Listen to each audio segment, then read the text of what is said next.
Thank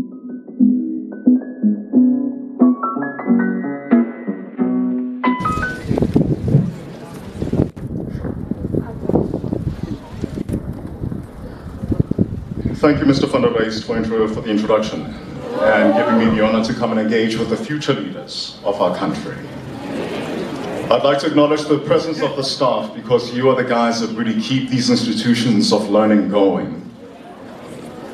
And I'd like to say a special welcome to the VIPs of this event, you ladies and gentlemen of Queen's College.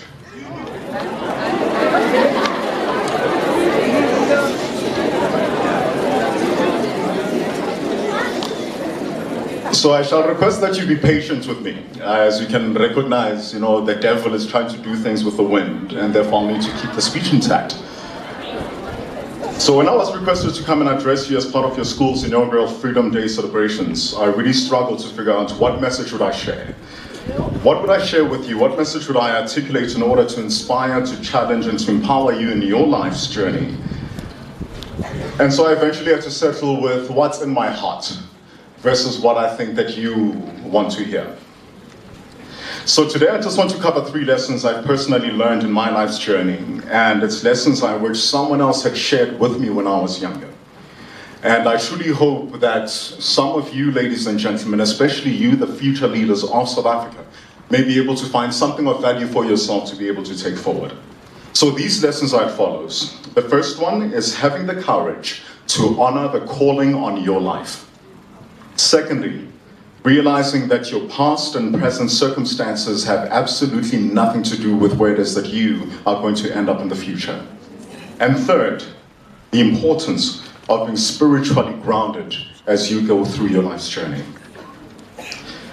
So before we get into it, I'd like to tell you a bit about my story and the journey that has led me from Johannesburg to meet you, esteemed ladies and gentlemen here in Queenstown. So as Mr. van der Rijst stated my names, let me actually introduce my full names. I'm Gwitzione Modimo Dominic Gaubebe. So, nna ke Motswana, ke Gaubebe mo re yotlhe mo hapanela mo tshweneng.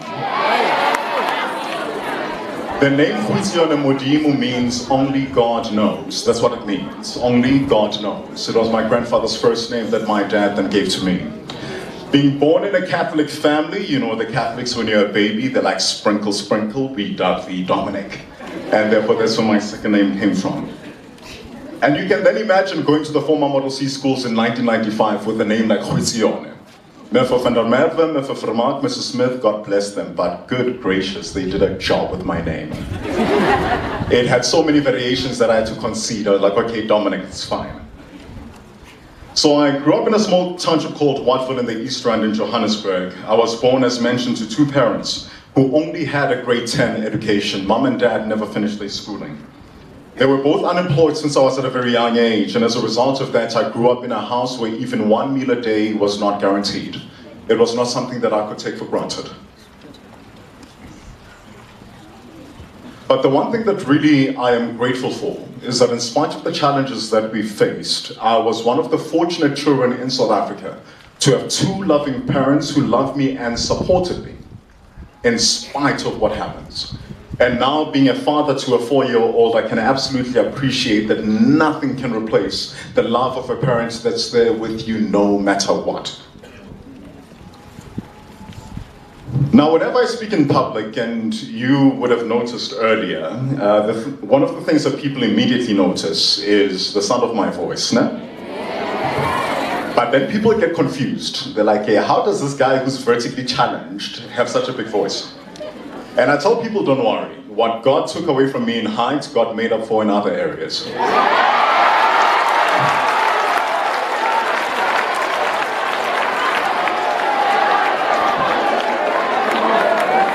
I am blessed with a big voice and a big heart.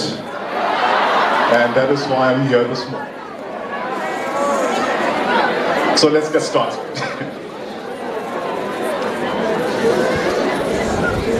So the first story I'd like to share with you is a part of my life where I came to learn that you have to have courage in order to follow your dreams, in order to follow the calling on your life. At the end of my high school years, I was honored to receive a scholarship which enabled me to go to Rhodes University, where I became the first in my family to graduate with a Bachelor of Economics degree. I was snatched up by a company called Unilever, South Africa, and later became an HR manager for South African breweries. I was doing well in my career. I earned a substantial amount of money, but I knew that I was capable of far more than what my job required of me to do. I knew that I was not mentally fit to be someone else's employee for the rest of my life. And so I decided to fire my boss. So now you can imagine, I am 27 years old, I am an HR manager in one of the biggest organizations in the country, and I go to my parents and I say, I'd like to be an entrepreneur. You can guess how that conversation went, yeah? They said, you are out of your mind. But at that moment, I really drew strength from the words of Dr. Howard Thurman, who said, there is something in each and every one of you that waits and listens to the voice of the genuine inside yourself. It will be perhaps the only guide you will ever have. And if you cannot hear it, all of your life, your days will be spent at the ends of strings that somebody else pulls. So have the courage to honor your calling. Had I not honored my calling, I would never have discovered that I could speak to audiences, that I could inspire, that I could present on TV, and that I could do cool stuff with my voice like connect with greatness, catch all 64 matches of the 2018 FIFA World Cup.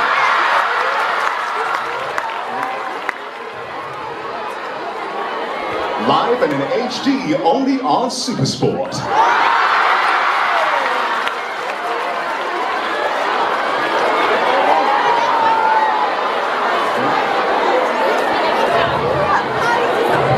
I wouldn't have discovered and known that I'd be paid just for showing up and saying, Standard Bank, moving forward.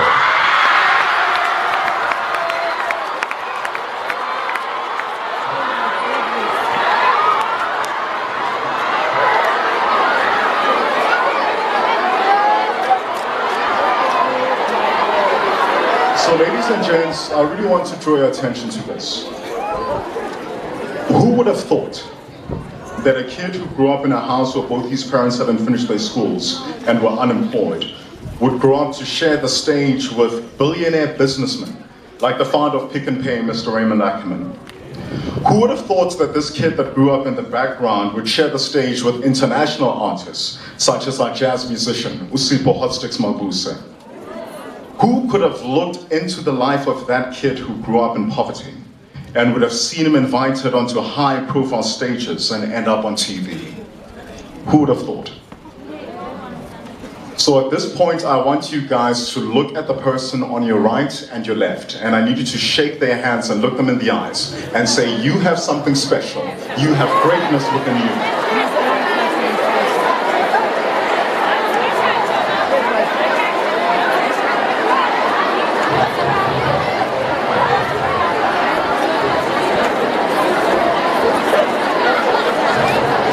So you do have something special. You have greatness within you. You have talents and abilities that you cannot even begin to imagine. When I asked you to turn to the person that's next to you, I didn't do that to be kind. I'm not fooling you guys or playing games. It's because it's true. None of you have any idea of what will become of the person whose hand you just shook. The person that's next to you could be the next billionaire. They could be the next president. The next sports superstar. The next Mark Zuckerberg. You have no idea whose hand you just shook. The good book says that eye has not seen, ear has not heard, and no mind has imagined the things that God has prepared for you. So understand that your past does not determine your future. Appreciate that you are growing up in an exciting time here in South Africa, where any of you have the potential to become anything that you want to be without fear. I'll conclude with my last point, which is really, in my opinion, is the most important point. It was Theodore Roosevelt who said that never throughout history has a man who lived a life of ease left a name worth remembering. If you hope to leave a legacy, to leave a name that will be remembered, like the late Chris Hani, Robert Sobukwe, Solomon Mahlangu, Ruth First, Joe Slovo, Nelson Mandela, Bantu Stephen Biko, Winnie Mandela, Oliver Tambo, and many of our heroes which we honor here today. You must put God first. Whatever your spirituality, you need to seek a relationship with your Creator in order to have strength and be grounded when the good and the bad times come. The journey of life is exciting, but it can also be incredibly cruel and unfair. But you must always run your own race and choose not to follow the crowd. You must become uncommon, because uncommon people achieve extraordinary feats which can change the world. One great American said, "I choose not to be a common man. It's my right to be uncommon if I can. I seek opportunity, not security. I do not wish to be a kept citizen, humbled and dulled by having the state look after me. I want to take the calculated risk, to dream and to build, to fail and to succeed. I refuse to live from hand to mouth. I prefer the challenges of life to the guaranteed existence, the thrill of fulfillment to the stale calm of utopia. I will never cower before any master, nor bend to any threat, because it's my heritage to stand erect, proud and unafraid, to face the world boldly and say, this I have done." That's who you are. That is who you are. You are uncommon people. You are the ladies and gentlemen of Queens who know that to be is far more noble rather than to seem to be. I did not plan to have this in my speech, but I think this will be a fitting end, given how it is that this process was begun. And I'd love to go back to the South African Constitution. I'd love to read it again, the preamble. But I just want to make one change that I hope you'll be able to take for yourself as you go forward. And the change is this. I, a citizen of South Africa, I recognize the injustices of our past. I honor those who suffer for justice and freedom in our land. I respect those who have worked to build and develop our country. And I believe that South Africa belongs to all who live in it, united in our diversity. I, therefore, through our freely elected representatives, adopt this Constitution as the supreme law of the Republic, so that I heal the divisions of the past and establish a society based on democratic values, social justice, and fundamental human rights. That I lay the foundations for a democratic and open society in which government is based on the will of the people and every citizen is equally protected by law.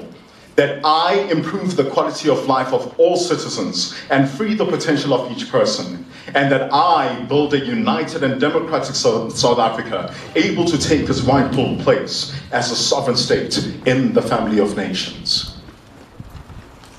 When we change that from we, the people of South Africa, to I, the citizen of South Africa, that is very sobering, because we need to recognize that if this country is going to go forward, if we are going to enjoy the beauty that I see in front of me this morning, if South Africa is going to work, each of us need to take a personal responsibility for sorting out the mess that we have inherited.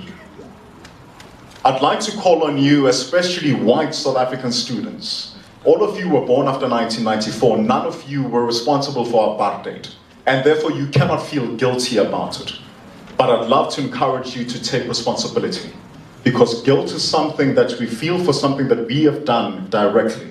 However, responsibility is something that we take by virtue of the people, the person that we are. So God bless you, and God bless your dreams.